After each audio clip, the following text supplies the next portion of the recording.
So last night I washed the rice to get rid of the extra starch that comes on it in the package.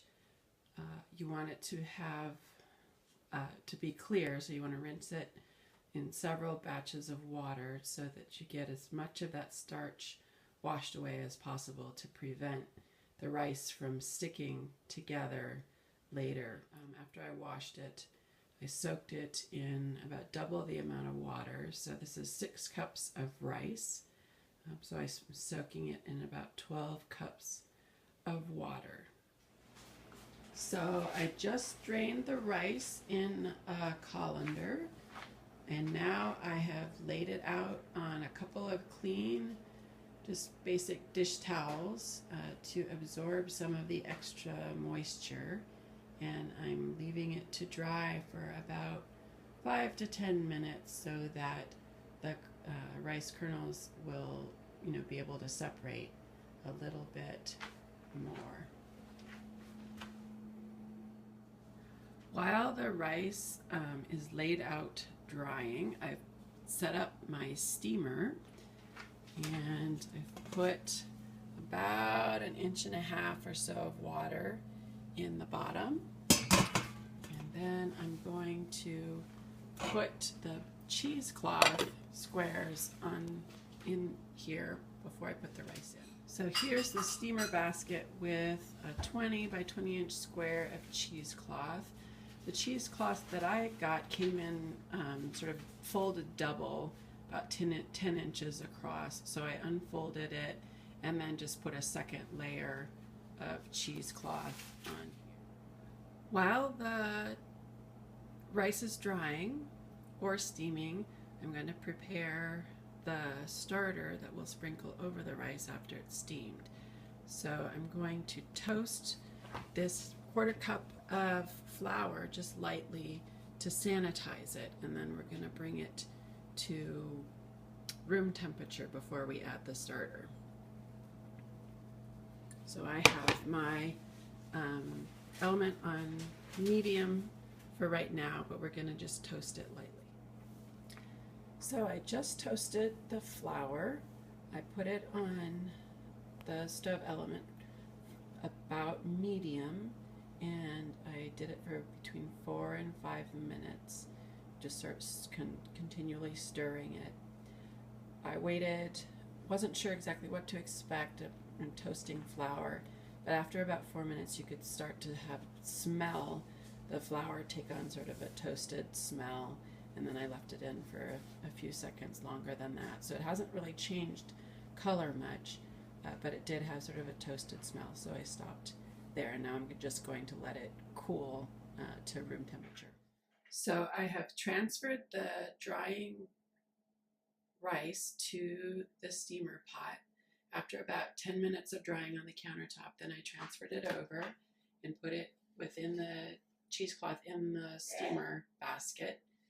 And as you can see, it's in a sort of single layer, even layer across the steamer pot, and I've pushed the rice up against the edge of the steamer basket. So once the steam starts coming up through the rice, and you can see that the center of the rice is starting to look wet, that's when you set your timer for 50 minutes. And then you want to check it along the way to make sure that the water on the bottom doesn't boil out.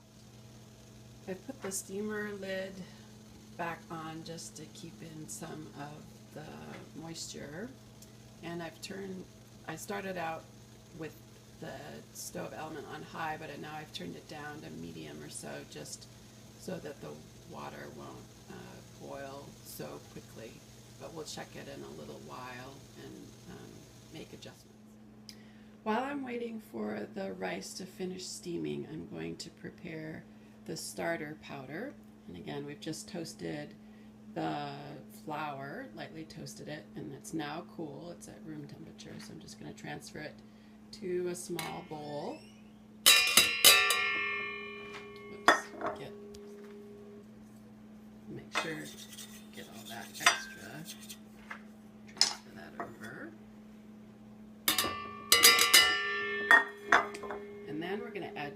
teaspoons of this spore powder to the flour. I'm just going to add the 2nd teaspoon of the spore powder to the flour mixture and just mix it up so it's well sort of mixed up.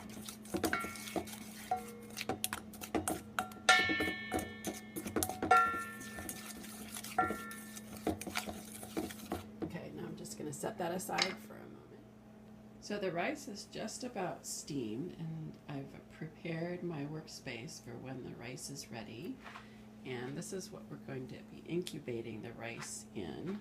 So I've got several layers here. On the bottom are 2 sort of larger bath-sized towels in a double layer. So one on the bottom and then one put the opposite way on top of that to create a double layer. This should be about 2 feet across. That's why we're going to use the larger towels. On top of that, I'm going to cut another couple layers. These are smaller hand-sized towels, about 1 foot across, and I've got one this way and then one crosswise on top of that. So that's another double layer of towels. And then on top of that, I've got just a basic, plain, clean dish towel, sort of sheeting material. This is supposed to be about 2 feet across, so this one's a little bit larger, but I'm hoping it will work. And then we're going to mound, when the rice is ready, we're going to mound it on top of this and then wrap it up. The rice is finished steaming and it looks all kind of sticky looking, so it's ready, and we're going to transfer it over onto our workspace. So I've transferred the rice over to the work area, and it's all kind of lumpy. Be careful when you're taking it off the cheesecloth. It's really hot and can burn your hands. It's going to stick to the cheesecloth too, so you want to scrape as much of that off as possible. So it's down, it's a little below 113 degrees Fahrenheit right now, so I'm going to go ahead and add half of the starter. So I'm just going to sprinkle about half of the spore flour mixture over the rice, and then I'm going to mix it in. So I mixed in the first sort of half of the starter mixture, moving it around in the rice with my hands and breaking up some of the clumps at the same time. Then I spread it out again, and I sprinkled on the second half of that starter spore flour mixture, and now I've mixed it back in and piled it up and wrapped it in this sheet of sort of this clean dish towel, and stuck my thermometer in it because we're going to make sure that the temperature, we're now going to put this in the incubator, wrap it up in the outer towels and stick the whole thing in the incubator, and making sure that the temperature stays between about 85 degrees and 90 degrees.